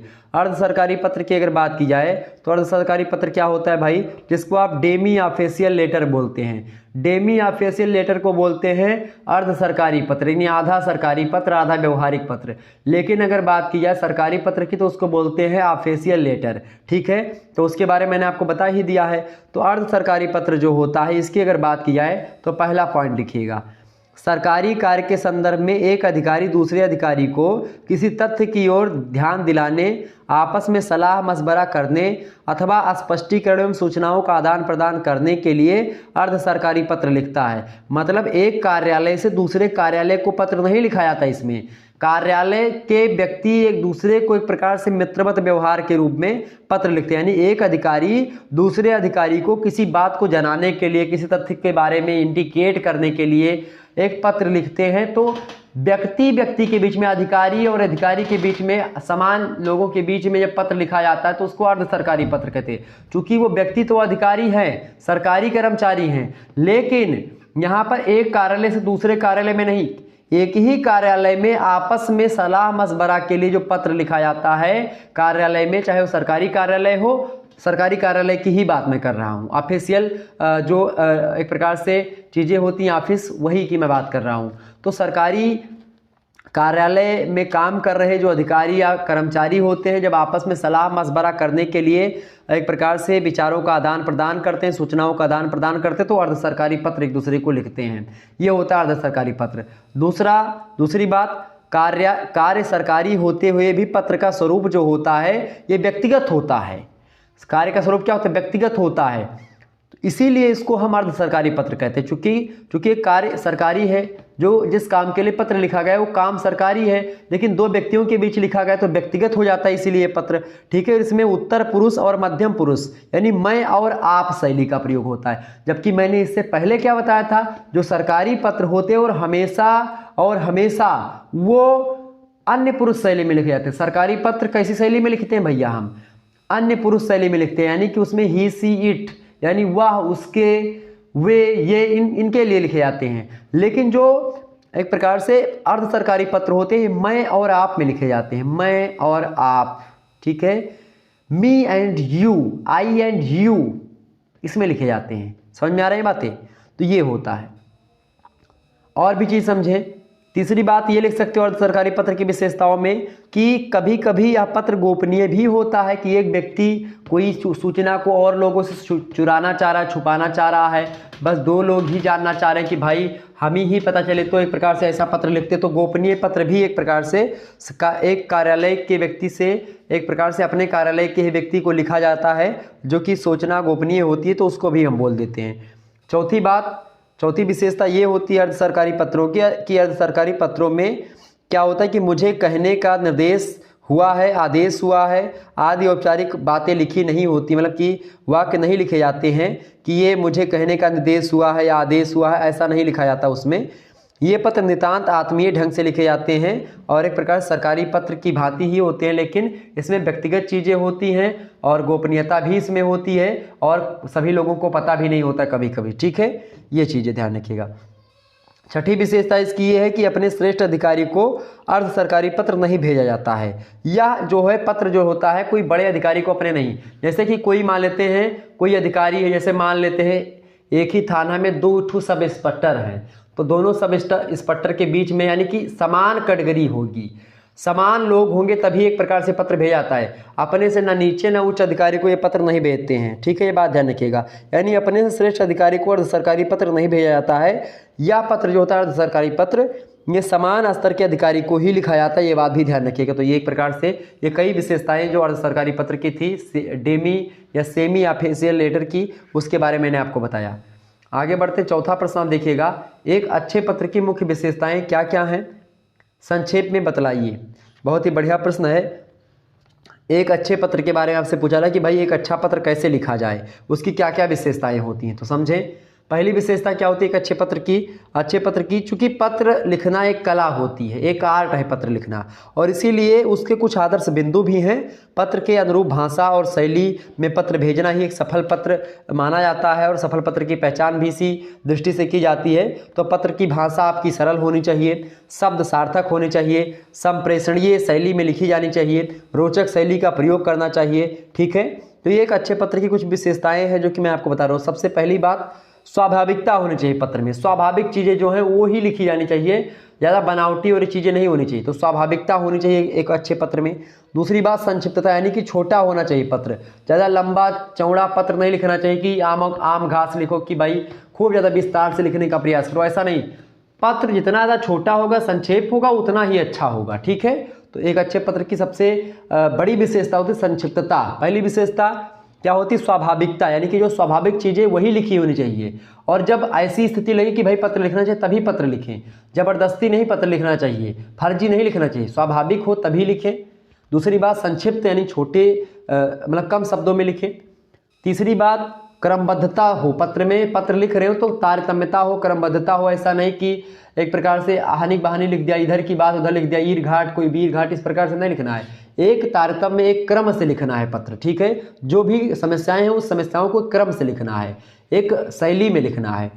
तीसरी बात है, चौथी बात है सरलता, यानी पत्र आपका ज़्यादा कठिन नहीं होनी चाहिए, पत्र आपका सरल होना चाहिए, तभी लोग उसको पढ़ करके समझ पाएंगे। नहीं तो ऐसा हुआ कि आपने पत्र लिखा और जिसके पास आपने भेजा वो समझ ही नहीं पाया कि आप कहना क्या चाह रहे हो, तो कोई मतलब नहीं होगा।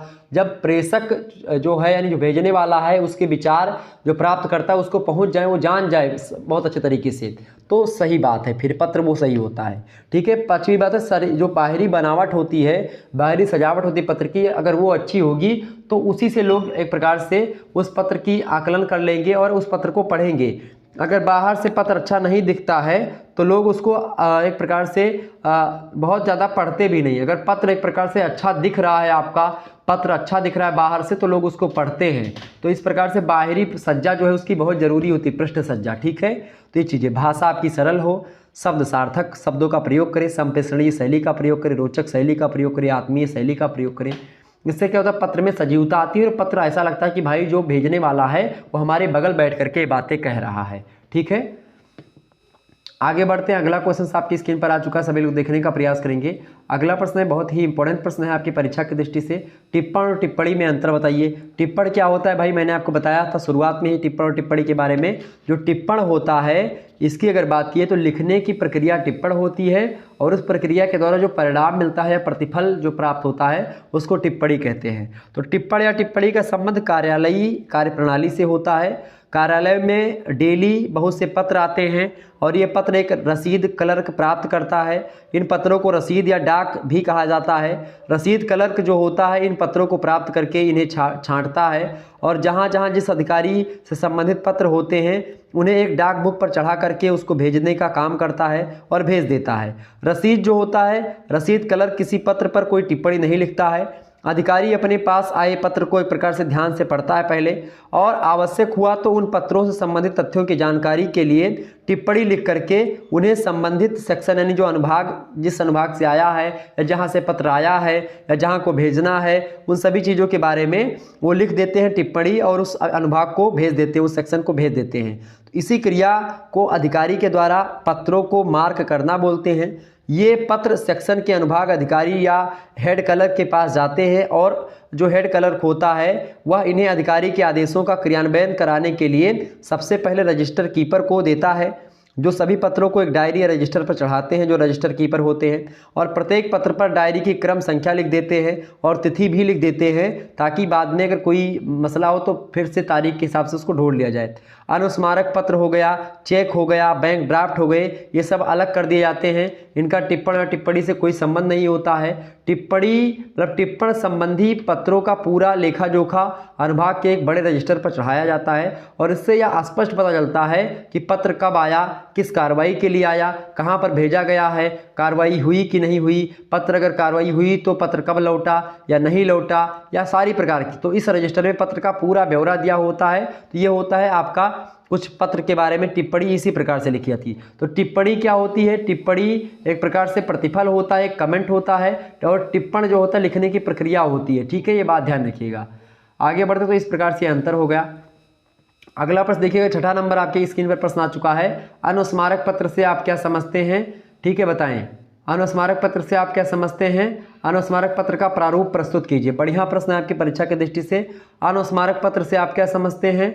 अनुस्मारक पत्र का प्रारूप प्रस्तुत कीजिए। तो अनुस्मारक की बात किया। अनुस्मारक माने होता है यादगार चीज। अनुस्मारक, स्मारक माने याद करना।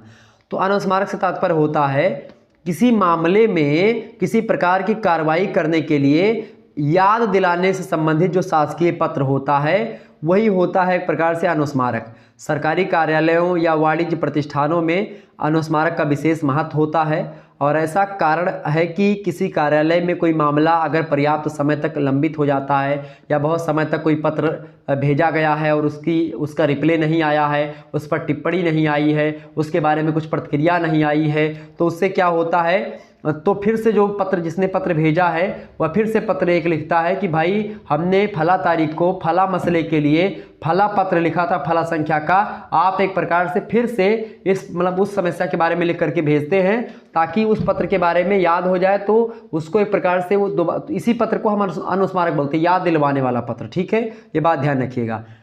तो किसी कार्यालय में कोई मामला अगर पर्याप्त समय तक लंबित हो जाता है या कार्रवाई विषय का स्मरण दिलाने वाला जो पत्र होता है, इसी को हम अनुस्मारक पत्र कहते हैं। ठीक है, अनुस्मारक पत्र व्यवहार के कई सारे रूप होते हैं। पहला शासकीय पत्र होता है एक, दूसरा परिपत्र, तीसरा द्रुतगामी पत्र, चौथा अर्ध शासकीय पत्र, पांचवा कार्यालय ज्ञापन, छठवां अशासकीय पत्र, सातवां पृष्ठांकन, आठवां होता है रेडियोग्राम, नौवां होता है तार, 10वां होता है सेविंग ग्राम। तो ये कई रूप होते हैं खास करके अनुस्मारक पत्र के, ये बात ध्यान रखिएगा। अनुस्मारक का मतलब यही होता है कि मान लेते ए कार्यालय कोई है और कोई बी कार्यालय है। बी कार्यालय थोड़ा सा बड़ा है, ए कार्यालय छोटा है। ए कार्यालय मान लेते क्षेत्रीय कार्यालय है और ये एक प्रकार से विभागीय कार्यालय है, बड़ा कार्यालय है। तो कई सारे विभाग छोटे छोटे होते हैं, जैसे मान लेते यहाँ पर सी है, ये डी है। तो मान लेते ए कार्यालय ने बाढ़, कोई मसला बाढ़ आई थी इसके क्षेत्र में, तो इसने एक पत्र लिखा एक इस कार्यालय ने कि भाई बाढ़ के पीड़ितों के लिए सरकार से कुछ अनुदान की मांग ये लोग कर रहे हैं। एक पत्र गया यहाँ पर। अब इस पत्र को एक प्रकार से 10 दिन बीता, 20 दिन बीता, 30 दिन बीता, इस पर कोई प्रतिक्रिया नहीं आई इस पत्र को लेकर के। तो फिर से जब यहाँ के लोग इनको पंच करेंगे ए वाले कार्यालय के अधिकारियों को, तो फिर से यहाँ से पत्र लिखा जाएगा याद दिलवाने के लिए कि भाई हमने 3 तारीख को मान लेते पत्र भेजा गया था, 3 तारीख को और फला महीने में फला डेट को पूरा डेट हमने बाढ़ संबंधित पत्र लिखा था, उस पत्र पर कोई प्रतिक्रिया नहीं आई है, इस बारे में कृपया जानकारी देने का प्रयास करें। क्या बात है, क्यों सूचना नहीं मिली अभी तक हमको, या क्यों टिप्पणियां या एक प्रकार से अभी तक कोई जानकारी हमको प्राप्त नहीं हुई। तो एक प्रकार से अनुस्मारक पत्र लिखा जाता है याद दिलवाने के लिए। ठीक है, समझ रहे हैं ना। तो याद दिलवाने वाला पत्र होता है अनुस्मारक पत्र। तब फिर बी वाले जो कार्यालय के अधिकारी होते हैं वो इस पत्र अनुस्मारक को देखते हैं और एक प्रकार देखने के बाद में फिर उस डेट के पत्र को निकालते हैं। निकालने के बाद में उस देखते कि अच्छा बाढ़ आई थी फलाने एरिया में, अरे राम कहो बाढ़ आ रही है रे, बताइए नहीं करो, पहले जाने नहीं मिला। तो उसकी टिप्पणी लिख करके भेजते हैं, कुछ जो अपना जो है एक्सक्यूज वगैरह होता है भेजते हैं। तो एक प्रकार से ये होता है। फिर पहले बाढ़ जैसी समस्या नहीं है, कोई दूसरी समस्या थी तो उसका निदान करते हैं। तो ये होता है चूँकि कार्यालय में बहुत सारे कागज पत्र होते हैं, तो उसमें क्या होता है कि नीचे दब गया कोई तो नहीं ध्यान आया एक दिन में, तो इससे क्या होता है कि एक प्रकार से वो दबा रह जाता है। अनुस्मारक पत्र उसी को कहते हैं। जैसे मान लेते हैं कि आप हमारे व्हाट्सएप पे कमेंट करो कि सर जी जो है सोशियोलॉजी की वीडियो बना दीजिए, आप हमारे व्हाट्सएप पे लिख करके भेजें। अब क्या हो कि भाई बहुत सारा एसएमएस आया हो और मैं एक दिन ना देखूं उसको, तो एक प्रकार से वो आपका पड़ा है, 2 दिन नहीं देखें, 3 दिन 10 दिन तक हमने आपका एसएमएस नहीं देखा।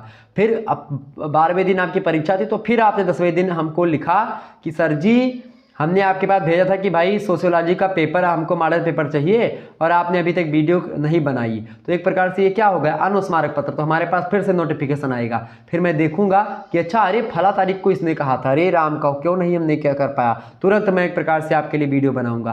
तो ये क्या होता है, ये एक प्रकार से अनुस्मारक होता है, याद दिलवाने वाला पत्र। समझ में आ गई बातें, आगे बढ़ते हैं। अगला प्रश्न आपका है, अच्छा अनुस्मारक पत्र का प्रारूप कैसा होना चाहिए, ये भी प्रश्न आपसे पूछा गया है। तो अनुस्मारक पत्र में जैसे आपको सबसे पहले क्या होता है, अनुस्मारक यहाँ पर ऊपर अनुस्मारक लिख करके आपको लिखना क्या होता है, सबसे पहले यहाँ पर आपको संख्या डालनी होती है। कौन सी संख्या, जो पत्र आपने लिखा है उस पत्र की संख्या सबसे पहले ऊपर आपको डालनी होती है। फिर इसके नीचे आपको जहाँ पर मान लेते भारत सरकार को आपको लिखना है, भारत सरकार लिखेंगे ऊपर, नीचे गृह मंत्रालय मान लेते, गृह मंत्रालय को आपको पत्र भारत सरकार गृह मंत्रालय आपने इधर लिख दिया, पत्र संख्या आपने इधर लिख दी ऊपर, ठीक है। फिर यहाँ पर इसके नीचे लिखेंगे प्रेषक, ठीक है, प्रेषक लिख करके फिर कामा लगाना होता है। कामा लगाने के नीचे आपने कोई आपका नाम मान लेते हैं, मैं भेज रहा हूँ तो आप लिख दीजिएगा शिवम शुक्ला, ठीक है। तो शिवम शुक्ला ने भेजा, तो यहाँ पर लिखेंगे शिवम शुक्ला। अब शिवम शुक्ला कौन है, मान लेते हैं कि मैं किसी कार्यालय में काम कर रहा हूँ, तो सरकारी कर्मचारी, मान लेते हैं कि मैं किसी सरकारी नौकरी कर रहा हूँ, ठीक है। तो उसमें एक प्रकार से मैंने लिख दिया शिवम कोई सरकारी नौकरी कर रहा है, तो उसने लिखा शिवम शुक्ला। मान लेते कोई किसी कार्यालय में, तो अपने कार्यालय का नाम नीचे लिख देगा, फिर उसी के नीचे लिखेगा, फिर क्या लिखेगा, फिर इसी के नीचे जस्ट इसी के नीचे क्या लिखेगा, सेवा में, ठीक है। क्या लिखेंगे, सेवा में, फिर कामा लगाएंगे, सेवा के नीचे लिखेंगे कुछ भी जो आपका मान लेते हैं कुछ पद हो, मान लेते हैं मुख्य सचिव हो आप, तो लिखेंगे मुख्य सचिव उत्तर प्रदेश सरकार लखनऊ के हम मुख्य सचिव हैं, मान लेते हैं, मतलब ऐसे मान लेते हैं कि लिखना है, वो है या नहीं वो अलग की बात है। तो यहाँ पर लिख देना अपना पूरा विवरण, फिर विषय आपका कौन सा विषय था उस विषय को नीचे लिखेंगे इसके, ठीक है। फिर उसके बाद में कहाँ को आपको पत्र को भेजना है, एक प्रकार से उसको भी डाल दीजिएगा। उसके बाद में फिर लिखिएगा कि महोदय पत्र संख्या, जो मंत्रालय की पत्र संख्या जो हमने भेजी थी वो पत्र संख्या लिख करके, दिनांक फला तारीख को हमने 2022 में, 2023 में, 2024 में हमने ये पत्र लिखा था, आप बता दीजिए जो प्रसंग जिसमें मुझे आपसे पूछने का निर्देश हुआ है कि आपके उत्तर की कब तक आशा की जाए, कब तक आप इस प्रश्न का उत्तर देंगे या इस पत्र का टिप्पणी लिखेंगे, इस पत्र पर प्रतिवेदन देंगे। तो एक प्रकार से वो लिख करके पूछा जाता है। तो नीचे लिखेंगे आपका विश्वास भाजन, या आपका जो है जो भी आप लिख सकते हैं, मतलब कि आपका विश्वास भाजन ही लिखा जाता है लगभग, ठीक है, या आपका अपना या आपके अधिकारी कर्मचारी जो भी लिखें, और नीचे अपना नाम लिख करके फिर जो आपकी पोस्ट है आपके अपना पोस्ट लिखें, अपने विभाग का नाम लिखें। तो ये होता है आपका क्या, अनुस्मारक, ठीक है। एक दिन मैं अनुस्मारक के बारे में एक दिन लिख करके आपको समझा दूंगा, ठीक है। अगला क्वेश्चन साहब देखिएगा, 7वां नंबर प्रश्न है, कार्यालयी पत्र और वाणिज्यिक पत्राचार का अंतर संक्षेप में बताइए। बढ़िया प्रश्न है भाई, कार्यालयी पत्र और वाणिज्यिक पत्र, इसमें क्या अंतर होता है बताने का प्रयास करेंगे। तो कार्यालयी पत्र और वाणिज्यिक पत्राचार की अगर बात की जाए तो पहला अंतर, कार्यालयी पत्र शासकीय विभागों, केंद्र सरकार, राज्य सरकार आदि के विभागों, इन सभी के लिए प्रयुक्त होते हैं। जबकि व्यावसायिक पत्र जो होते हैं व्यवसायी को, मतलब एक व्यावसायिक व्यक्ति दूसरे व्यावसायिक व्यक्ति को लिखना, मतलब कि एक कमर्शियल तरीका होता है, एक व्यावसायिक होता है, वाणिज्यिक पत्र होता है, पहला अंतर। दूसरा अंतर क्या होता है, कार्यालयी जो पत्र होता है एक सरकारी विभाग से दूसरे देश के सरकारी विभाग को भी लिखा जा सकता है। तो वाणिज्यिक पत्र जो होता है एक व्यवसायी को ही लिखता है, मतलब एक व्यवसायी लिखता है और दूसरे व्यवसायी को लिखता है। तीसरी बात, सरकारी पत्र अति औपचारिकता से भरे होते हैं, जबकि व्यावसायिक पत्रों में औपचारिकता और निजता का सुंदर सम्मिश्रण होता है। यानी कि व्यावसायिक पत्रों में व्यवसायी, मतलब कि जो एक प्रकार से व्यवसायी लोग हैं उनकी व्यक्तिगत चीज़ें भी हो सकती हैं और एक प्रकार से औपचारिकताएं भी हो सकती हैं, दोनों का सुंदर समन्वय होता है, मिश्रण होता है, ये अंतर। चौथा अंतर आप लिख सकते हैं, व्यावसायिक पत्र कार्यालयी पत्र की अपेक्षा लंबा होता है। चूँकि कार्यालयी पत्र छोटे होते, कार्यालय कि जो एक प्रकार से लोग होते हैं उनके पास उतना समय नहीं होता है पढ़ने के लिए, इसीलिए छोटे मतलब कम शब्दों में पूरी बातों को समझा देना ही एक प्रकार से पत्र में लिखा जाता है, बहुत कम शब्दों में पत्र यानी छोटा होता है। जबकि जो व्यावसायिक पत्र होता है वो बड़ा होता है। क्यों बड़ा होता है? क्योंकि व्यावसायिक चीज़ों में एक प्रकार से सारी चीज़ों को समझाना होता है, बड़े जटिल मुद्दा कोई आ गया तो उसको समझाना पड़ता है, इसलिए बड़ा होता है। कार्यालयीय पत्र आमतौर पर संक्षिप्त होता है, छोटा होता है, जबकि व्यावसायिक पत्र बड़ा होता है। तो ये कई सारे अंतर हो गए, ऐसा आप स्पष्ट कर सकते हैं। अगला प्रश्न आपसे पूछा गया 8वां नंबर प्रश्न देखिएगा, शोध के महत्व पर संक्षेप में प्रकाश डालिए। शोध का क्या महत्व है? बढ़िया प्रश्न है आपकी परीक्षा की दृष्टि से, फटाफट से आप बताने का प्रयास करेंगे शोध के बारे में। शोध किसे कहते हैं भाई? सभी लोग बताने का प्रयास करेंगे, शोध क्या है बताइए, शोध किसे कहते हैं? शोध के महत्व के बारे में आपसे पूछा गया ना, तो शोध के बारे में अगर मैं आपको बताऊं तो शोध जो होता है इसका कई महत्व है। पहला महत्व आप लिखिएगा, शोध जो होता है मानव ज्ञान को दिशा प्रदान करता है और ज्ञान भंडार को विकसित करता है और परिमार्जित भी करता है। शोध अच्छा मतलब कि शोध एक प्रकार से तथ्यात्मक जानकारी प्रस्तुत करता है। दूसरी बात, शोध से व्यवहारिक समस्याओं का समाधान भी होता है। तीसरा महत्व ये है शोध का कि शोध से व्यक्ति का बौद्धिक विकास होता है। चौथा महत्व ये है शोध का कि शोध जो होता है शोध से सामाजिक विकास भी होता है, यानी सामाजिक विकास में शोध सहायता प्रदान करता है। पांचवी विशेषता इसकी ये है शोध का या शोध का महत्व ये है कि शोध जिज्ञासा मूल प्रवृत्ति की संतुष्टि करता है, यानी जो आप चाह रहे होते हैं, जिज्ञासु प्रवृत्ति के व्यक्ति यानी कि कोई आप समस्या का निदान चाह रहे होते तो वो भी एक प्रकार से आपको पता चल जाता है। तो शोध जिज्ञासा मूल प्रवृत्ति की संतुष्टि करता है, आप जो जानना चाह रहे हो उससे। बहुत सारे शोध ग्रंथ होते हैं जिसके माध्यम से आपके जो उत्तर होते हैं, मतलब जो प्रश्न आपके मन में चल रहे होते हैं, जो जानकारी आप चाह रहे होते हैं किसी वस्तु के संदर्भ में, किसी पर्टिकुलर जो है प्रकार से किसी के संदर्भ में, तो उस पर अगर शोध ग्रंथ लिखा है किसी ने तो उसमें तमाम प्रकार के प्रश्नों के उत्तर आपको मिल जाते हैं। ठीक है। छठवां महत्व ये है कि शोध जो होता है कई नवीन कार्यविधियों और उत्पादों को विकसित करता है। इसके अलावा सातवां महत्व इसका ये भी लिख सकते हैं आप कि शोध जो होता है पूर्वाग्रहों के निदान और निवारण में सहायक होते हैं। आप किसी व्यक्ति के बारे में, किसी वस्तु के बारे में, किसी भी चीज़ के बारे में अगर आप पहले से कोई अनुमान लगा रहे हैं, कोई पहले से पूर्वाग्रह बनी हुई है, तो शोध के माध्यम से वो पूर्वाग्रह टूट जाती है। पूर्वाग्रह माने होता है कोई व्यक्ति है, उस व्यक्ति के बारे में आप पहले से कोई धारणा बनाए हुए कि भाई फलाने व्यक्ति इस तरीके के विचारधारा का है, फलाने व्यक्ति ऐसा है, गलत है, वो बुरा है। लेकिन जब उस पर कोई व्यक्ति शोध करता है, उसकी अच्छाइयों को भी सामने लाता है, उसके बाद में आप उसको पढ़ते हैं, जानते हैं उसके बारे में, तो आपकी पूर्वाग्रह जो होती है मिट जाती है और आप जान जाते हो उसके बारे में, वास्तविकता से आप परिचित हो पाते हैं। तो ये एक प्रकार शोध का बहुत ही महत्व है। तो इस प्रकार से आपने कई सारे प्रश्नों के बारे में जाना, समझा और परखा। ठीक है। अब यहाँ पर मैं और चीज़ों को बताने का प्रयास करता हूँ। दीर्घ उत्तरीय प्रश्न है, दीर्घ उत्तरीय प्रश्न को लेकर के मैं और भी वीडियोस आपको दूंगा। और इतने प्रश्न आपके बहुत हो गए, लगभग बहुत सारी चीज़ों को आपने जान लिया। देखिए, केवल 2 प्रश्न करने होते दीर्घ उत्तरीय से, खंडसा से। 500 शब्दों में इन प्रश्नों के उत्तर को आपको लिखना है, बात ध्यान रखिएगा। पहला प्रश्न आप देखिएगा, पहला प्रश्न है वर्तमान समय में कार्यालयीय हिंदी की संभावनाओं की विस्तृत विवेचना कीजिए। बहुत ही इंपॉर्टेंट प्रश्न है आपकी परीक्षा की दृष्टि से, रट लीजिएगा। अगला क्वेश्चन आपसे पूछा जा सकता है कि प्रारूपण किसे कहते हैं? प्रारूपण के विभिन्न सिद्धांतों एवं रूपों का विवेचन कीजिए। बहुत ही इंपॉर्टेंट प्रश्न है आपकी परीक्षा के लिए, तो इस प्रश्न को भी आप पढ़ लीजिएगा। प्रारूपण के बारे में आप 2022 वाले जो वीडियोस हैं उनमें मैंने, आप महासंग्राम वीडियो दी उसमें मैंने बताया है विस्तार से, तो आप देख लीजिएगा। खूब अच्छे तरीके से हमने उसमें समझाने का प्रयास किया है प्रारूपण के बारे में, तो आप महासंग्राम वीडियो देख लीजिएगा, बहुत ही हेल्पफुल होगा आपके लिए, ये बात ध्यान रखिएगा। ओके। तो प्रारूपण जो होता है इसके विभिन्न सिद्धांतों और इसके विभिन्न रूपों पर हमने चर्चा करी हुई है। तो आप 2022 वाले जो वीडियोस हैं बीए के रेकर यूट्यूब चैनल पर अपलोडेड हैं, मतलब अपलोडेड हैं शुक्ला स्टडी पॉइंट पर ही, लेकिन बीए के रेकर पर उसकी प्लेलिस्ट मैंने बना दी है, तो आप प्लेलिस्ट देख लीजिएगा, उसमें आपको मिल जाएंगे। ठीक है। अगला क्वेश्चन देखिएगा, कंप्यूटर का सामान्य परिचय देते हुए भारत में कंप्यूटर युग की शुरुआत पर प्रकाश डाली। बहुत ही इंपॉर्टेंट प्रश्न, ये प्रश्न तो आपका आएगा, एकदम से तय है, रट लीजिएगा एकदम से। बाकी मैं कंप्यूटर को लेकर के एक वीडियो बनाऊंगा, उसमें आपको सारी चीज़ें समझाऊंगा। अगला प्रश्न है ई शिक्षण को परिभाषित करते हुए इसकी प्रमुख विशेषताओं पर प्रकाश डाली। बहुत ही इंपॉर्टेंट प्रश्न है ये भी।